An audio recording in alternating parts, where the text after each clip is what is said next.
So Jonathan Pryce, you've been a part of Slow Horses from the very beginning, and your character David Cartwright, he's taken in a very interesting direction this season.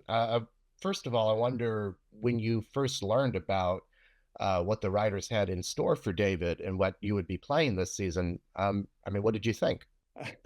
Well, I was grateful for the opportunity to spend more time with the other actors. I'd done most of my work with Jack Loudon out in the countryside at my house, um, and had never been to Slough House. And this was an opportunity to meet up and work with Gary and Saskia, especially, and a few of the others. I'm not putting Jack down at all. He was wonderful to work with for the previous series. But no, it opened up the whole world to me. Um, and of course, things that were hinted at in the earlier series, his decline into dementia, um, were now coming to fruition. He now had almost full-blown dementia, as it were, which was something that I was always interested in exploring for the character. It's interesting because your character is set up as this mysterious, dark, dangerous figure, right? And there's always this threat of the realities of what happens to some of us when we age. It's always been lurking underneath. Um, was it? I wonder, was it intimidating, frightening, or exciting to kind of like play him in this more vulnerable state? It was certainly more interesting, I think. I mean, you describe him as a dark, dangerous character, but that's only the way other people saw me. I mean, so I played a very benign grandfather to Jack, um, and I think that's one of the interesting things about playing a bad guy, is that he doesn't believe he's a bad guy. It's only the other people who think he's a bad guy. I mean, in the books, he's referred to as the old bastard, but I played him in a very benign, kindly way, um, like a good spy, really. You outwardly you don't show your true emotions, but the chance to explore David's dementia was something I was very happy to do. It it isn't the first character I've played who has dementia. I mean, when you get to my age, um, the only things you're offered are either old men with dementia or cancer, or their wife has cancer, or their wife has died, and they're going off on some mission to acknowledge their wife's death. So that I'd done a stage play, The Height of the Storm, which I eventually did in New York, where the character had dementia, and it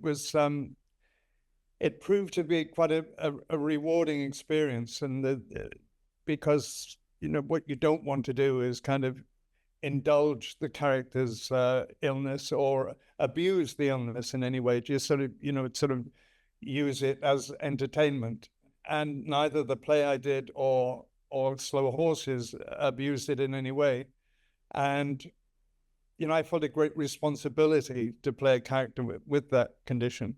I happen to be an ambassador for Alzheimer's Society, and I speak on their behalf, and I make videos and do voiceovers for videos for them. So I felt a great responsibility to portray David's dementia in as truthful and as positive a way as I could, and I think we did it because the person who has the dementia, it is living in one world, but because the pain is endured by the family, and you see that through Jack, and I was very grateful. It was Will Smith who he wrote up the dementia side of David's character after he'd seen the way early scenes suggested that he had dementia, So it was between Jack and I, and it was something that he wanted to exploit, I suppose. Yeah, I mean, it's something that I think most people deal with at some point in their life. I just wonder how you charted the progression of that over time. It's kind of difficult to chart your performance because it's never shot chronologically, um, but it was there in the writing and there in people's reactions to me, and the actors I work with, Jack and Saskia, they're very sensitive actors to be with. They knew what was happening to David. Of course, Gary was only too happy to see that his character anyway, to see that I had dementia, that he could say what he liked to me. He'd never liked me, and he certainly wasn't going to be sympathetic towards me now. So I think it was explored through my relationships with the other characters, and that's how it is in life. I mean, you go about, if you have Alzheimer's or dementia, you go through your life, but it's how people react to it. Other people tell your story, and I've always found that with acting roles, whatever they are. It's it's the classic thing. How do people know you're a king? Because everybody bows to you. There's this other dimension to this season that we meet your daughter for the first time in the show, who's played by Anna Wilson Jones. It's something that you've had this relationship with your grandson the whole time. We've not yet been able to explore this aspect of that. So can you talk a little bit about that? I can say nothing about it. I never met her. Right. We never interacted. We never interacted on screen, and I think that's it was indicative of what the relationship's like anyway. I lost her. She went. I thought she, to me, she was dead to me almost, which is why we, my Rose, my wife, and I brought up River. So it was very interesting to see the episode and see her on film. But that wasn't David seeing her. No, and also by then he was completely confused. It is indicative of your relationship that you never interact with her, but as a viewer, it was fascinating to learn more about that. Yeah, well, it was all part of his history and why he did certain things, and he put certain things in motion, and kind of gave away things in order to get his grandson. And that was the danger that always lurking behind him, was somebody was going to, take retribution for his behavior. It was he managed to kill two of them. So that was, I'm very anti-gun, but it was fun to do that, take them out before they took me out. Did you do any kind of training for that? Or, have you ever, I don't know if in your filmography you've handled a firearm before. I certainly have, yeah. And had gun training. Guns are frightening things. And when you fire a real gun with a real shot in it, it's intense and it's very powerful and very frightening. Very different experience, I'm assuming, from playing the Pope. Or Yes, yeah, it is. Yeah, I mean, I've had, my career isn't over.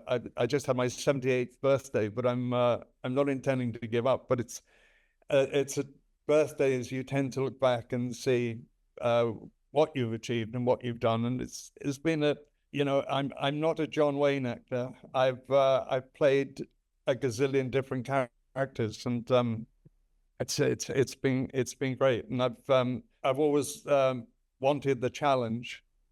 When I first was offered the Pope, I thought didn't think I could possibly do it. Didn't know if I wanted to do it. I'm not religious in any way, but God, I'm glad I said yes. It was one of the best experiences I've had in 50 odd years, working with Tony Hopkins and Fernando Meirelles and that entire production team, it was just the best, absolutely the best. Of course, with Francis dying recently, it was all everything came back to me. Just thinking about me for a minute, rather than Francis. And I watched the election of the new Pope, and it was I find it incredibly moving, having been a kind of played at it and been a part of it. It was just wonderful to see who was chosen, that he was Francis's man, and that his early words, he was going to carry on Francis's work. And yeah, that was great, just great. Do the characters you play stay with you long after you've played them? So, well, some characters like Francis, they make you aware of being a better person. You want to be a better person. I don't often. You'd have to talk to my wife. I don't often take them home. I'm I'm not a 9-to-5 actor, but for all this time, it's also been my education, and to travel and to visit all sorts of parts of the world that. And being part of a film crew, you get to visit places and get access to places you wouldn't ordinarily have access to. But I hope I've taken away the good things about the characters I played. Yeah, no, I'm thinking of Game of Thrones. No, I've not taken much away of him.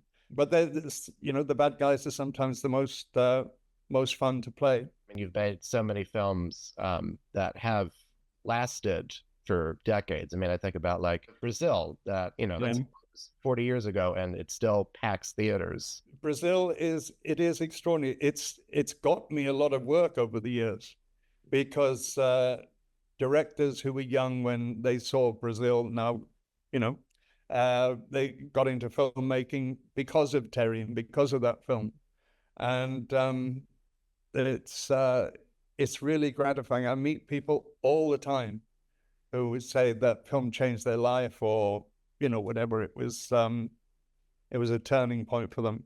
I think I say this every decade. It seems more relevant than ever, but now it really does seem more relevant, because the terrible thing about it is that as a society we don't learn from these things. We don't learn from history, and that's the downside of it.